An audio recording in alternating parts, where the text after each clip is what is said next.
Before we begin, take just a second to support the channel. Subscribe and join a community that loves powerful stories of betrayal, dark secrets, shocking twists, and unforgettable revenge. Now, let's begin.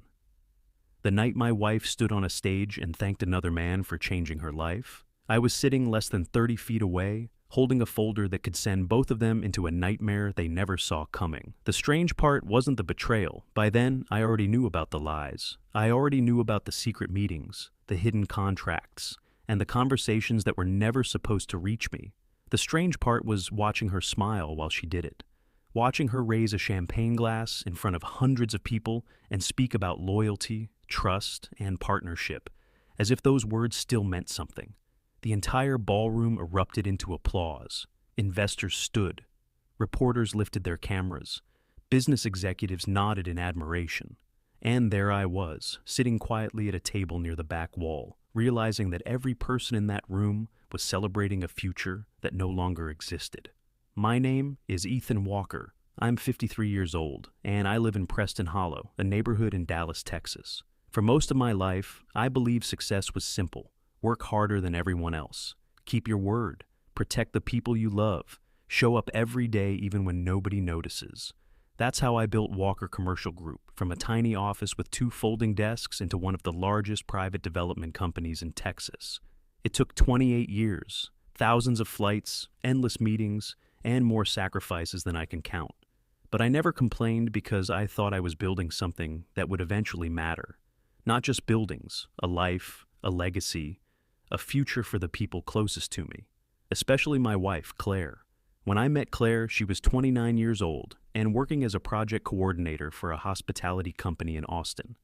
I was 38 and already spending most of my life inside conference rooms and construction sites. The first thing I noticed about her wasn't her appearance. It was the way she listened. Most people wait for their turn to talk. Claire actually listened. During our first dinner, she asked more questions than anyone I'd ever met. Not shallow questions either, real questions. Questions that made me think.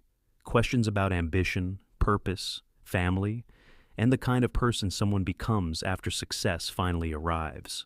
I remember driving home that night and thinking that she was different. 16 months later, we got married. For a long time, life was good, not perfect. No marriage is, but good. We traveled together, built a home together, dreamed together. When my business grew, I made sure she grew with it.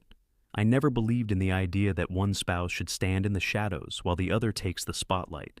If I won, we won. If I succeeded, she succeeded. That's how I viewed marriage, partnership, teamwork, trust.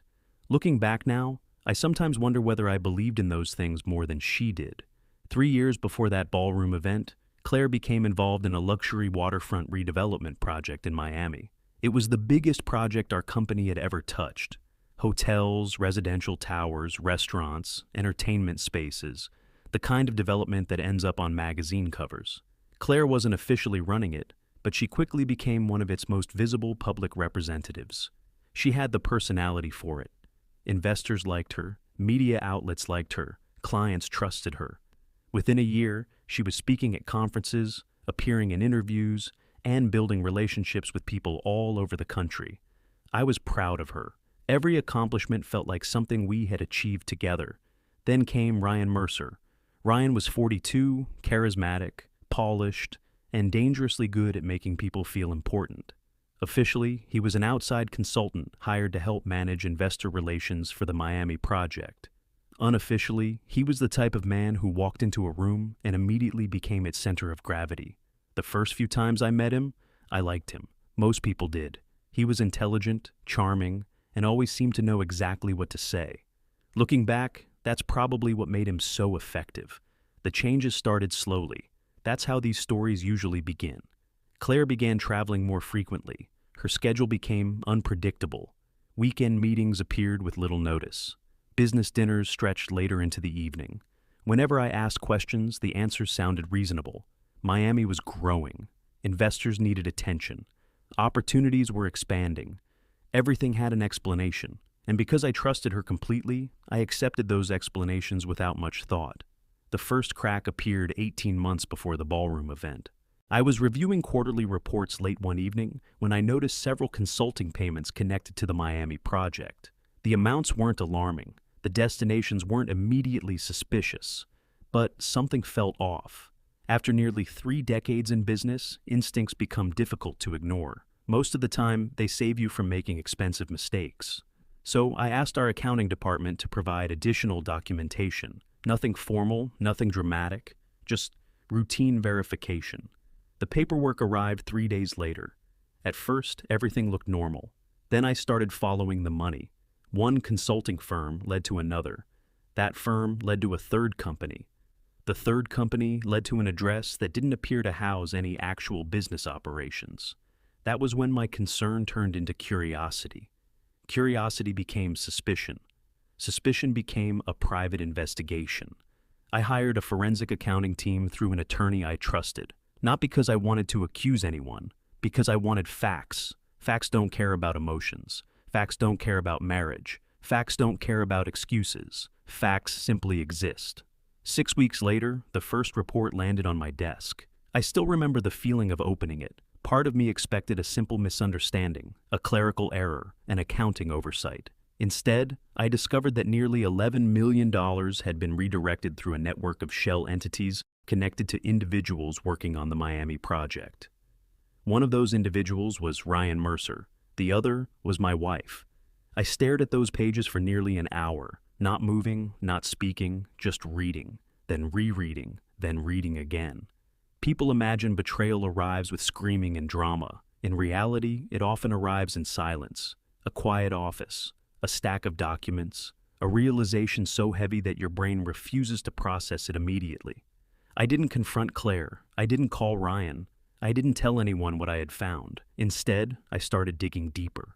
What I uncovered over the next 3 months was worse than anything I expected. The money wasn't the biggest problem. The money was only the symptom. The real problem was ownership.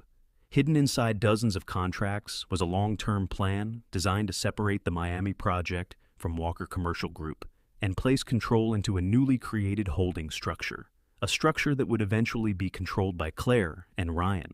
They weren't simply stealing, they were building an exit strategy, one that relied on me discovering the truth only after it was too late. But they made a mistake, a very expensive mistake. They assumed I wasn't paying attention.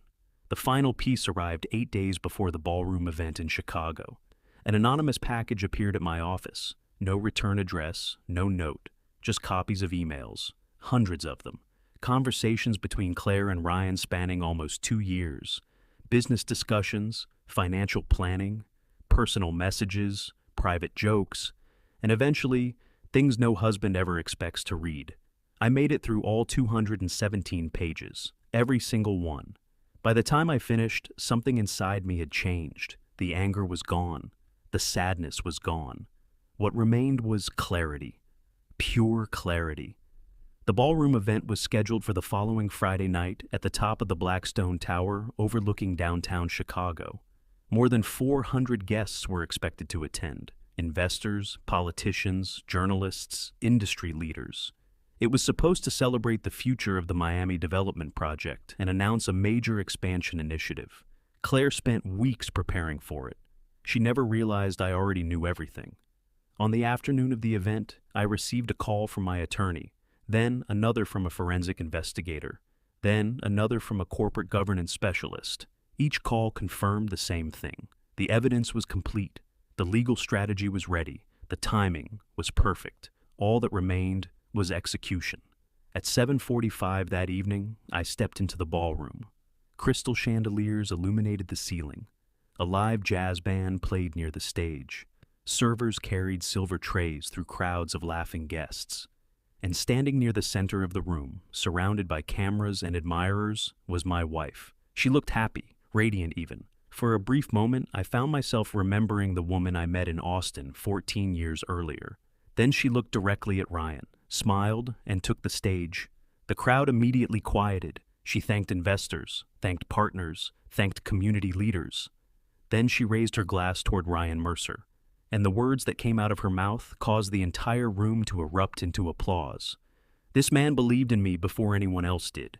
Everything we've built over the last 2 years exists because of him. The applause grew louder. People stood, cameras flashed, Ryan smiled. And as I sat there watching hundreds of people celebrate a lie, my phone vibrated once inside my jacket pocket. A message from my attorney, only 4 words.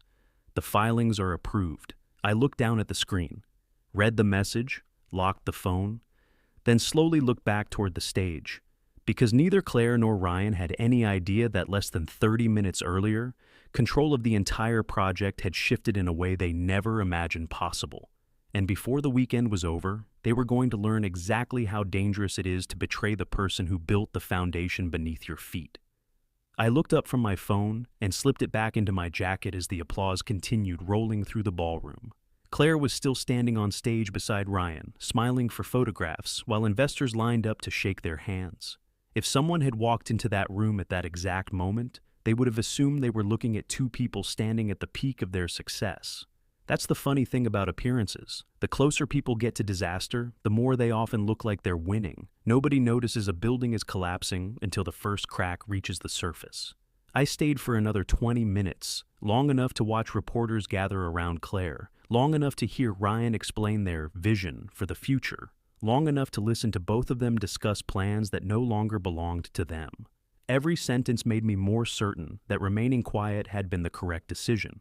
Had I confronted them months earlier, they would have denied everything. Had I exploded in anger after reading the emails, they would have painted me as emotional and irrational. Instead, I had done what I always did when facing a complicated problem.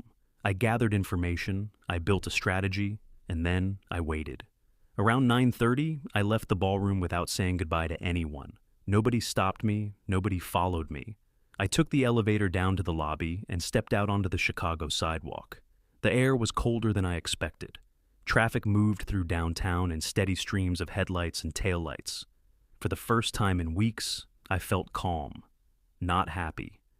Definitely not happy, but calm. There is a certain peace that comes from finally seeing a situation clearly. The uncertainty was gone, the questions were gone, the lies had been exposed. What happened next would simply be the consequences. My phone started ringing before I reached the hotel. Claire, I let it ring. 30 seconds later, it rang again. Claire. Again, I ignored it. By the time I arrived at my suite, there were 6 missed calls and 4 text messages waiting for me. Where did you go? People are asking about you. Can you call me? Ethan, this is important. I placed the phone face down on the table and poured myself a glass of water. What fascinated me wasn't that she was calling. It was the timing. For months she had been distant. For months she had found reasons to be somewhere else. Yet suddenly, after I'd quietly left the ballroom, I had become important again. The change wasn't driven by love. It was driven by uncertainty. People don't panic when they know where they stand. They panic when they realize they don't.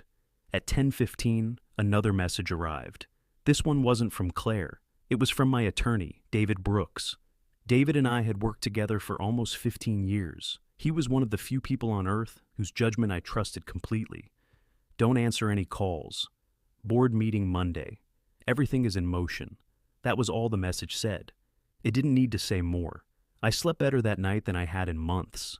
The next morning, I woke up at 6, made coffee, and sat near the hotel window overlooking the city. My phone contained 23 missed calls, 16 from Claire, 5 from Ryan, 2 from unknown numbers. I ignored every one of them. At 8:30, my phone finally rang again. David. I answered immediately. Morning, he said. You sound happy. I am. That got my attention. David was not a man who became excited easily. What happened? There was a brief pause. Then he said, Ryan had a very bad night. I leaned back in my chair. How bad? The kind of bad that involves emergency meetings and attorneys billing by the hour. For the first time, I smiled. What happened? The filings became visible. There it was, the beginning. The filings we had submitted the previous day weren't dramatic from a public perspective. Most people would never understand them, but from a corporate governance perspective, they changed everything. Months earlier, while conducting my investigation, I had discovered something Claire and Ryan had overlooked. Years before they ever started their scheme, Walker Commercial Group had created a holding entity called WCG Strategic Assets. The entity existed primarily to protect intellectual property, development rights, and approval authority connected to several major projects. Most executives forgot it existed because it rarely needed to be used. I never forgot. And because I never forgot, neither did my attorneys. The filings transferred final approval authority for all major structural decisions related to the Miami project back to WCG Strategic Assets, which meant something very important. Claire and Ryan could plan whatever they wanted. They could negotiate whatever they wanted. They could promise investors whatever they wanted. But without approval, none of it mattered. The entire strategy they had spent 2 years building was effectively frozen. How did Ryan react? I asked. David laughed. Actually laughed, a rare event. Apparently not well. I looked out the window. What does that mean? It means 3 attorneys were brought into an emergency conference call before midnight. That was interesting. What about Claire? Another pause. She's still trying to understand what happened. That answer bothered me more than I expected, not because I felt sympathy, because it confirmed something. Claire genuinely believed she was going to succeed. She genuinely believed she had outsmarted everyone. That level of confidence only exists when someone has spent a long time convincing themselves they're justified. The call lasted another 20 minutes. By the time it ended, I knew Monday's board meeting would be significant, very significant. What I didn't know was that events were already moving faster than any of us anticipated. Around noon, I checked out of the hotel and flew back to Dallas. The flight lasted just under 3 hours. During those 3 hours, my phone remained off. When I turned it back on after landing, everything changed. 37 new messages, 9 voicemails, multiple emails, and 1 photograph. The photograph had been sent anonymously. No name, no explanation, just a single image. I opened it, then stared. For several seconds, I wasn't entirely sure what I was looking at. The photograph showed Claire and Ryan sitting together at an outdoor restaurant in Miami. The image itself wasn't surprising. What was surprising was the date. The photograph had been taken almost 2 years earlier. 2 years. Nearly the entire duration of their relationship. I continued examining the image, then noticed something else. Someone had written a short note beneath it. Only 1 sentence. You still don't know everything. I read the sentence 3 times, then a 4th. The photograph wasn't a warning. It was a message.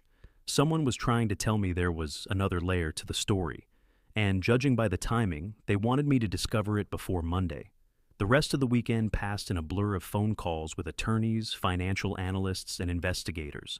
Every conversation uncovered another detail, another hidden agreement, another inconsistency, another lie.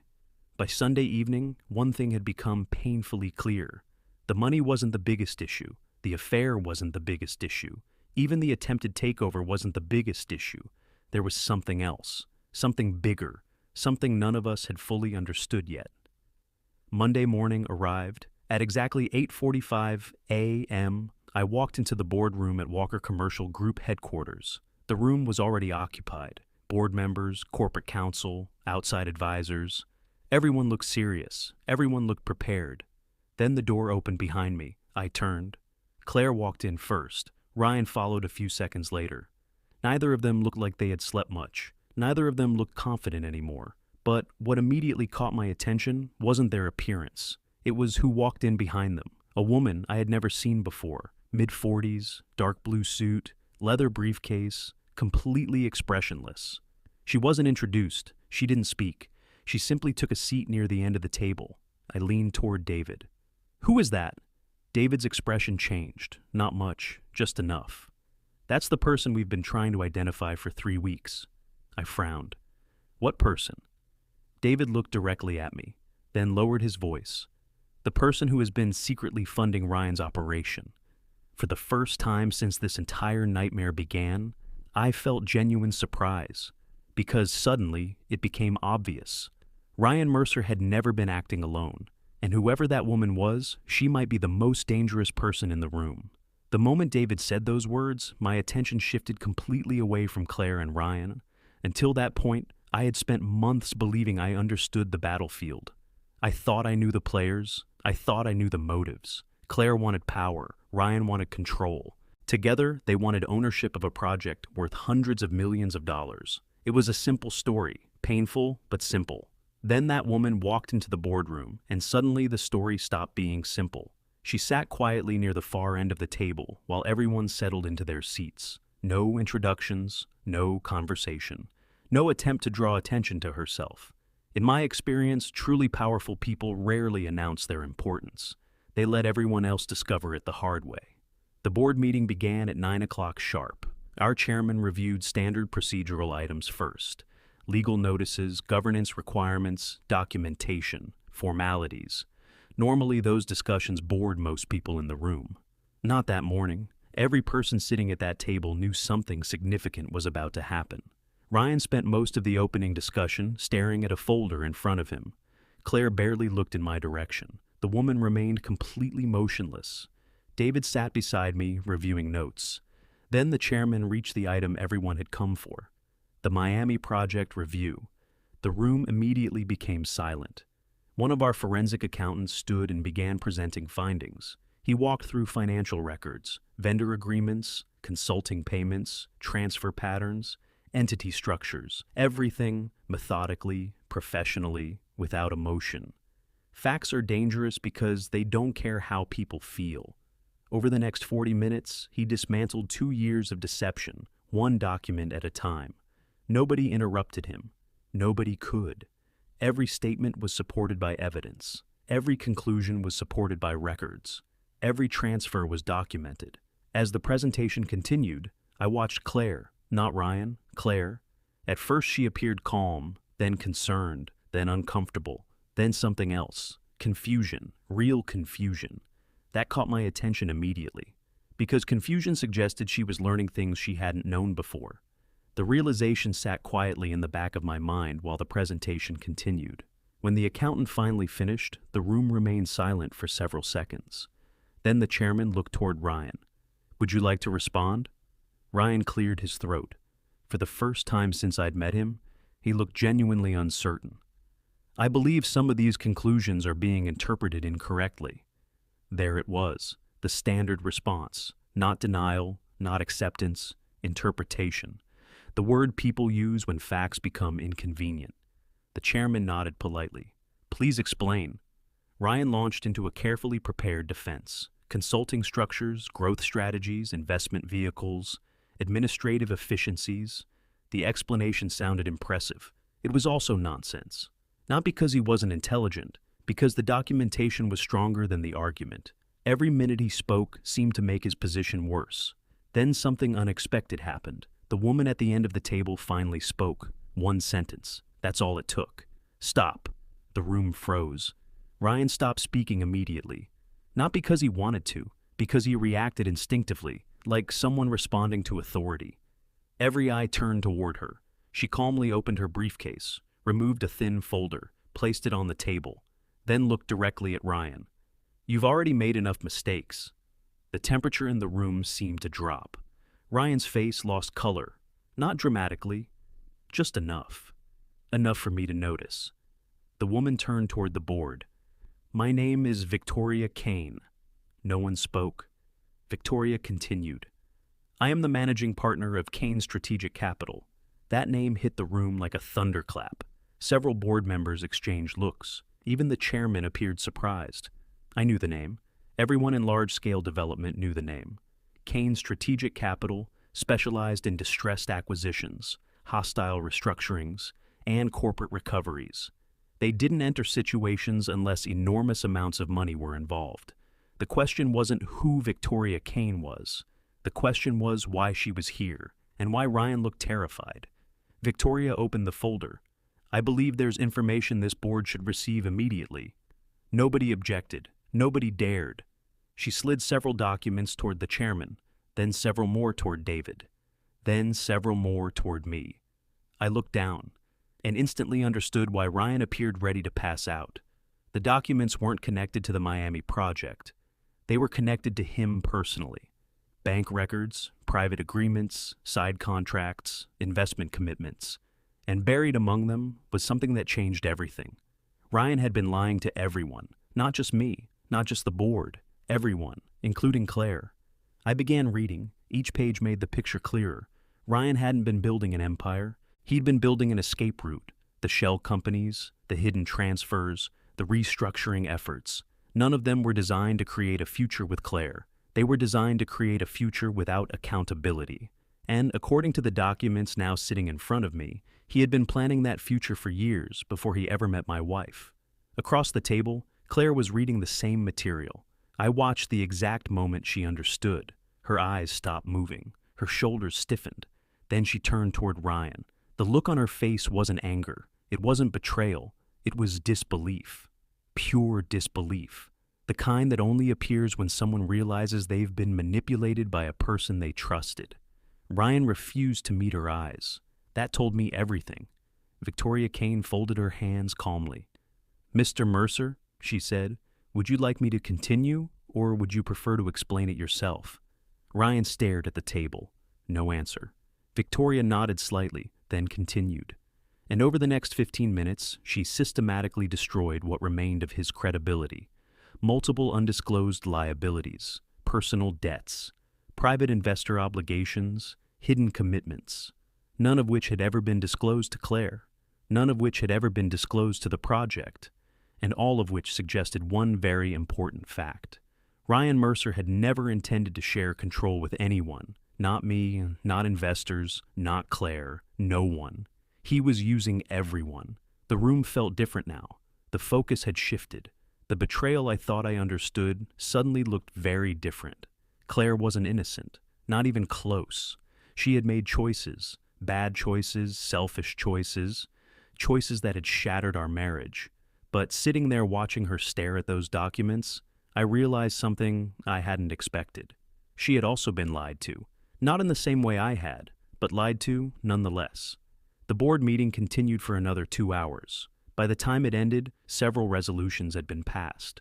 Multiple investigations expanded, emergency authority granted, certain accounts frozen, several referrals initiated. Ryan left the room without speaking to anyone, not even Claire, especially not Claire. Victoria Kane remained behind for a private discussion with the board. As everyone began gathering documents and preparing to leave, Claire slowly approached me for the first time since the meeting started. She looked exhausted, older somehow, not physically, emotionally, like someone who had spent the last 3 hours watching her entire reality collapse. She stopped a few feet away. For several seconds, neither of us spoke. Then she quietly asked a question I never expected to hear. "Ethan." I looked at her. Her eyes were red. Not from crying, from trying not to. "What?" She swallowed hard, then asked, "How much of this did you already know?" And standing there in that boardroom, looking at the woman I once believed I would spend the rest of my life with, I realized the answer to that question was about to determine everything that happened next. I looked at Claire for a long moment before answering. Around us, people were gathering files, exchanging quiet conversations, and leaving the boardroom one group at a time. Yet for a few seconds it felt like none of them existed. It was just the two of us standing there in the aftermath of something neither of us could undo. "Enough," I finally said. Claire lowered her eyes. "How long?" I could have lied. I could have softened the answer. But there wasn't much point anymore. "Almost 7 months." The words landed harder than I expected. She actually stepped back slightly, not because she was afraid, because she was trying to process what 7 months meant. 7 months of dinners, 7 months of conversations, 7 months of holidays, flights, meetings, birthdays, weekends, and ordinary moments. 7 months of me knowing far more than she realized. "You knew for 7 months," she whispered. "Not everything, but enough." "Yes." She nodded slowly. The silence stretched between us. Then she asked the question that people always ask when they're confronted with consequences. "Why didn't you say anything?" I almost laughed, not because it was funny, because the answer seemed so obvious. Would it have mattered? Claire didn't respond, because she already knew the truth. No, it wouldn't have mattered. 7 months earlier, if I had confronted her, she would have denied it. 6 months earlier, she would have justified it. 5 months earlier, she would have blamed me. 4 months earlier, she would have explained why I didn't understand. People rarely tell the truth when the lie is still working. I looked toward the conference room windows overlooking downtown Dallas. The city stretched endlessly into the distance, thousands of buildings, millions of lives, everyone carrying problems nobody else could see. Then I looked back at Claire. At some point, I said quietly, I realized I wasn't investigating you anymore. She frowned. What does that mean? It means I stopped looking for proof. The confusion remained on her face. I already had proof. For the first time that day, she looked genuinely ashamed, not defensive, not angry, ashamed. And strangely enough, that was harder to watch than any argument would have been. Because shame means the person finally sees themselves clearly. The problem is that clarity often arrives too late. Claire looked down at the table beside her. I never planned for this. I nodded. I know. Her head lifted immediately. You do? Nobody plans for this. She stared at me. The money? I shook my head. The destruction. That answer seemed to hit her harder than anything else. Because destruction was exactly what surrounded us now. Not just financially, personally, emotionally, professionally. The life we'd spent 14 years building together no longer existed. The marriage didn't exist. The trust didn't exist. The future didn't exist. Only the consequences remained. A few minutes later, Claire left. I watched her walk toward the elevator without looking back. For a strange moment, I remembered the first time I saw her. Austin, a restaurant near the river. A woman laughing at one of my terrible jokes. A woman asking questions nobody else asked. A woman who seemed incapable of becoming the person she'd eventually become. Life is strange that way. Sometimes the person who hurts you most is also the person who once made you happiest. That afternoon, I met privately with David and several members of the board. The conversation lasted nearly 3 hours. When it ended, one thing was clear. The damage was significant. But the company would survive. The project would survive. The employees would survive. The investors would survive. The systems we had spent decades building were strong enough. The same couldn't be said for everyone involved. Over the following weeks, events moved quickly. Ryan Mercer disappeared from public view almost immediately. Attorneys became involved. Investigators became involved. Several business relationships vanished overnight. People who had once fought for a seat at his table suddenly acted as if they had never known him. Success attracts crowds. Failure reveals who was real. Claire moved out of our house 23 days after the board meeting. The divorce process began shortly afterward. Contrary to what people imagine, there were no screaming matches, no dramatic confrontations, no scenes, just paperwork, meetings, signatures. The quiet ending of something that had already died long before anyone acknowledged it. The hardest moment came unexpectedly, not during the divorce, not during the investigations, not during any legal proceeding. It happened almost 6 months later, on a rainy Thursday afternoon. I was leaving a charity event in Fort Worth when I saw someone sitting alone at a small coffee shop across the street. Claire. At first I wasn't even sure it was her. She looked different, not worse, just different, simpler, quieter. Like someone carrying less certainty than before. For several seconds I considered continuing to my car. Instead, I walked across the street. When she looked up and saw me, surprise crossed her face. Then nervousness. Then something softer. Hi, Ethan. Hi. She gestured toward the empty chair across from her. I sat down. For a few moments, neither of us spoke. Rain tapped softly against the windows. The smell of coffee filled the room. Outside, people hurried past holding umbrellas. Ordinary life continuing exactly as it always does. Finally, Claire spoke. I heard the project is doing well. It is. She nodded. I'm glad. And strangely enough, I believed her. Not because she wanted anything, not because she expected forgiveness, because for the first time in a very long time, she wasn't pretending. We talked for almost an hour. Not about lawyers, not about Ryan, not about investigations. Just life. Simple things. The kind of conversation two people have when there is nothing left to win. When we finally stood to leave, Claire looked at me. There were tears in her eyes. Not many. Just enough. I was wrong. The words came out quietly. No excuses attached. No explanations attached. Just the truth. I know, she nodded. I don't expect anything. I know. Another pause. Then she smiled sadly.